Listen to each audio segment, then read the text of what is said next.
മലയാളത്തിൻ്റെ പ്രിയപ്പെട്ട ഗായികയാണ് കെ.എസ്. ചിത്ര. പതിറ്റാണ്ടുകൾ നീണ്ട ചിത്രയുടെ കരിയറിൽ ആ വാനമ്പാടിയുടെ ശബ്ദത്തിൽ മലയാളികൾക്ക് നിരവധി ഗാനങ്ങൾ ഇതിനോടകം ലഭിച്ചിട്ടുണ്ട്.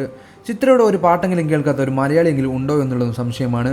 എപ്പോഴും പുഞ്ചിരിക്കുന്ന മുഖത്തോടെ ആളുകൾ മുന്നിൽ പ്രത്യക്ഷപ്പെടുന്ന ചിത്രയ്ക്ക് ഒരു അപകടം സംഭവിച്ചതായി വാർത്തകൾ പുറത്തു വന്നിരുന്നു. വിമാനത്താവളത്തിൽ വെച്ചാണ് ചിത്രയ്ക്ക് അപകടം സംഭവിച്ചിരിക്കുന്നത്. എന്നാൽ യഥാർത്ഥത്തിൽ എന്താണ് സംഭവിച്ചതെന്ന് വ്യക്തമല്ലായിരുന്നു. ഇപ്പോൾ ചിത്ര തന്നെയാണ് അതിന് മറുപടി നൽകിയിരിക്കുന്നത്. പാട്ടുകാരി എന്ന രീതിയിൽ മാത്രമല്ല, വ്യക്തി എന്ന രീതിയിലും ഏറെ പ്രിയപ്പെട്ടവളാണ് മലയാളികൾക്ക് കെ.എസ്. ചിത്ര. ഒട്ടുമിക്ക സെലിബ്രിറ്റികൾക്കും ആരാധകർക്കും ഒപ്പം തന്നെ വലിയൊരു അളവിൽ വിമർശകരും ഹേറ്റേഴ്സും ചിത്രത്തിൽ കാണും.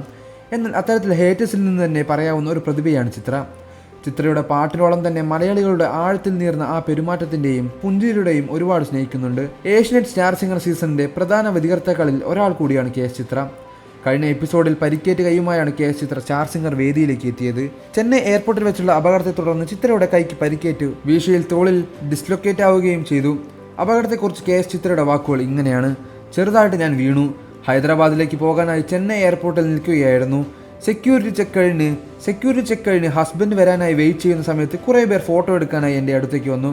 ഈ സമയത്ത് ടേബിൾ മുകളിൽ വെക്കേണ്ട ട്രേ എല്ലാം കൂടെ എൻ്റെ ഫോട്ടോ എടുക്കാനുള്ള ആവശ്യത്തിൽ എൻ്റെ കാലിൻ്റെ പുറകെ വെച്ചിട്ട് പോയിരുന്നു. എന്നാൽ അത് ഞാൻ കണ്ടില്ല. ഫോട്ടോ എടുത്തു കഴിഞ്ഞ് അവർ പോയി. ഞാൻ തിരിഞ്ഞു നടക്കാനായി ഒരു കാൽ വെച്ചതേ ഉള്ളൂ. എൻ്റെ കാൽ നേരെ ട്രെയിനിലിടിച്ചു. എൻ്റെ ബാലൻസ് പോയി. ഞാൻ താഴെ വീഴുകയായിരുന്നു. ഷോൾഡർ ബോൺ ഡിസ്ലൊക്കേറ്റ് ആയി.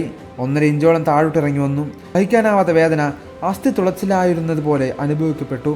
3 ആഴ്ച ഹീലിംഗ് പീരീഡാണ്. അത് കഴിഞ്ഞ് ഒരു 3 മാസത്തോളം വളരെയധികം സൂക്ഷിക്കാൻ പറഞ്ഞു എന്നാണ് ഏഷ്യനെറ്റിൻ്റെ സ്റ്റാർസിന് വേണ്ടി ചില സംസാരങ്ങളെ തുടർന്ന് എല്ലാവരും അപകടാവസ്ഥയെക്കുറിച്ച് മനസ്സിലായത്. എന്നാൽ നിരവധി പ്രോഗ്രാമുകൾ തന്നെ ചിത്ര നേരത്തെ ഏറ്റുപോയതുകൊണ്ട് തന്നെ അതെല്ലാം പങ്കെടുത്തേ മതിയാകൂ. കാരണം റെസ്റ്റ് എടുക്കാൻ തനിക്ക് സാധിക്കില്ല. മാക്സിമം താൻ റെസ്റ്റ് എടുക്കാൻ പോകുമെന്ന് ചിത്ര തന്നെയാണ് പറയുന്നത്.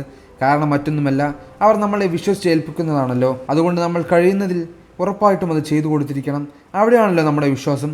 അങ്ങനെയാണ് ചിത്രയുടെ വാക്കുകൾ. എത്രയും പെട്ടെന്ന് തന്നെ ചിത്ര ചേച്ചിക്ക് സുഖം പ്രാപിക്കട്ടെ, മാക്സിമം റെസ്റ്റ് എടുക്കാൻ നോക്കൂ എന്നൊക്കെ പറഞ്ഞുകൊണ്ടാണ് ആരാധകരുടെ കമൻറ്റുകൾ. വാർത്തകളും വിശേഷങ്ങളും എത്രയും പെട്ടെന്ന് അറിയാൻ നമ്മുടെ ഈ വീഡിയോ ലൈക്ക് ചെയ്ത് ചാനൽ സബ്സ്ക്രൈബ് ചെയ്ത് സപ്പോർട്ട് ചെയ്യുക.